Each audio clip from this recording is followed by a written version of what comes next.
Good afternoon guys. So nagbalik kita diri sa may along sa nga aton nga Dungon Creek ano. As you can see there may notice kag may tarp no. If you remember gina update din nato ng aton di nga Dungon Creek ano. So nakalabot na diri along sa diri nga area sang Dungon Creek nato, which is kung tanawon nyo ari lang sa side ko ang sugpon sang Esplanade 3 ano. And then going to the skate park, which is dito sa footbridge nga to no. On the other hand, diri may development man, so nakita nyo agin cover na nila ang Taytay no. Kay feeling ko daw hawanan ini diri nga area sa kilid niya. And then isugpunan tong aton Dungon Creek nga pakadto sa may Gaisano bala nga Times Square. So matabok lang kita diri. May nakabutang dire nga 79 kuno ka mangrove sa maapektado kag 141 ka kahoy no. So kita nyo dira amo na nakabutang dire. So amo na siya guys. So sa dalo makita nyo ang kahoy nga maapektado. So pangut doon ni siya siguro kay hawanan. And then may mga heavy equipment na ganit dire makita naton nga ang dire nga area butangan nila ni ano nila ni himuan daw dike bala guys. And then slope protection kag ang iban nga mangroves base mapiktuan. So amo na siguro nga gibutan nila sang sign dire. Currently wala dire sa activity, pero daw siguro mga 1 week na nga may sign dire. So ununahan mayara man dito nga tarp tanawon naton kung ano ang details nga ari dire. So do may gamay na nga daw dalan di. Do pas sa progress ang aton Esplanade 11 bla. Nga sa kilid ginatampok-tampukan anay. Para nga eventually mangin alagyan na no. So masugpo ni sa Gaisano kay ang Gaisano sa ulunan lang. So maliko-liko lang, may straight gamay do may curve.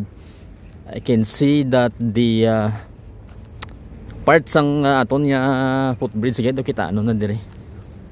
So dire yun nakabutang pero blanco.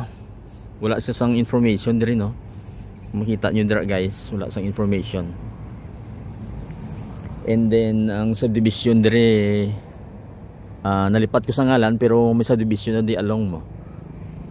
Try na to makanto sa isa di ka tarp, which is do may gamay ding information kung may costing. So Dungon Creek ay BC no ang builders, and then may cost nga 128 million.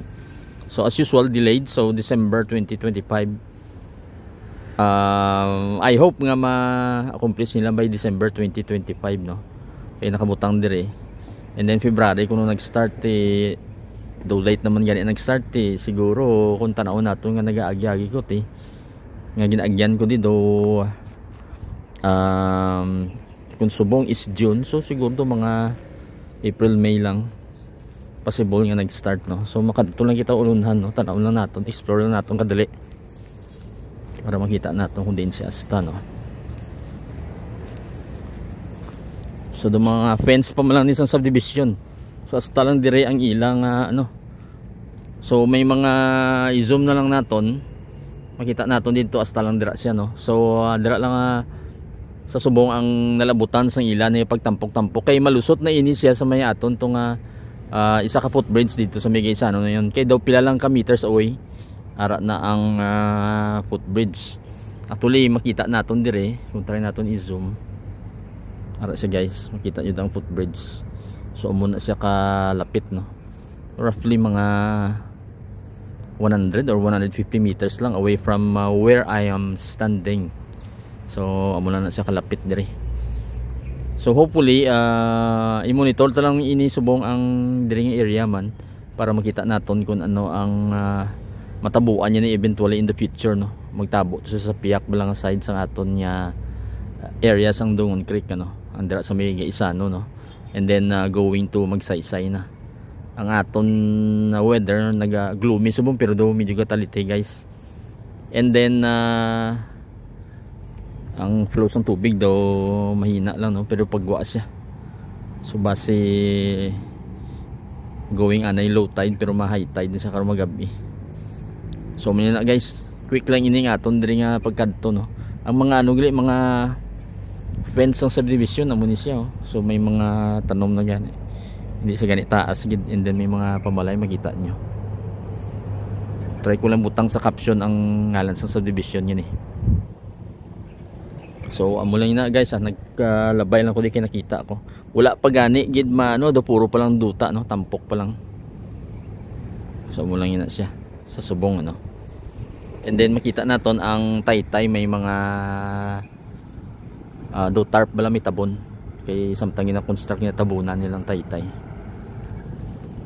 And then nakita naton diri ang I think siguro gin-demolish ning parts sing dalan siguro. Or gintampok diri nga mga semento no. So static lang di subong pero te ari man di pati pison ara man. So quick lang ning ato nga tikat diri. So hopefully balik-balikan ta lang ni para magsugpo na to sa ato nga isa nung parts ng Dungon Creek ano. Ini of course you are facing now going to Esplanade 3. So till the next video guys, thank you for watching.